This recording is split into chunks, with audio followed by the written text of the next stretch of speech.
Now there's one more tool I want to try out in the basic set, but this isn't a drawing tool, this is the transform tool. You use this tool to change the shapes that you've drawn with the other tools. It's right up here, and it has the little box with the handles around it. To use the free transform tool, we simply need to select an object to work on. Now you can use the tool itself to do your selections just like you do with the normal selection tool. I can click to grab this fill, or I could double click to grab the fill and the stroke around the outside of it. In addition to selecting the object, it also creates a box around it and gives me these handles.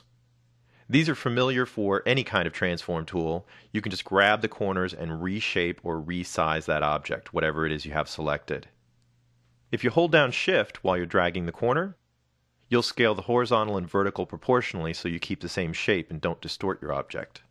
And if you grab the middle handles, you'll be scaling your object either vertically or horizontally. Now this is kind of a multi-purpose tool, so if you drag your cursor around, you'll see a couple of different hints showing the different functions that we can do with it. For instance, if we go out to the corners and move your cursor a little bit past, you can see that we get a rotate icon, and by clicking and dragging, I can rotate this object around. It's rotating around this white center point, and that's movable as well. You can grab that center point and move it to another position on the object, and when you try to rotate, you'll be rotating around that pivot point instead.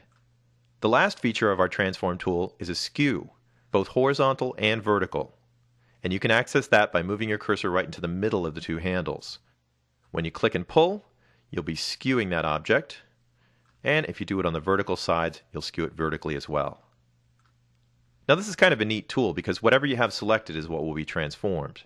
So if I just drag around a whole group of objects, you can see that I can transform all of them at once. I mentioned this tool does work as a selection tool, so I can just click out in the empty area and deselect, and I can just select objects that I want to work on. A common mistake that a lot of people will make when they first start working with Flash is to not select all of the objects like I've done here.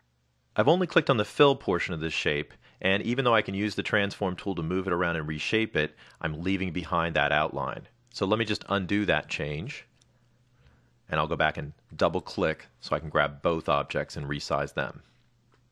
Our transform tool does have a couple of nifty options. Down here in the normal options section, you can kind of see a rotate and skew and a scale option, which isn't much different than using the handles that are available when we first click. But we can also do a distort option.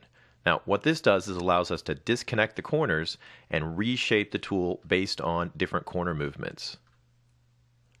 The last option goes one step further. The envelope option actually creates a set of corner points around our object as sort of a bounding box, but that bounding box is made up of vector shapes.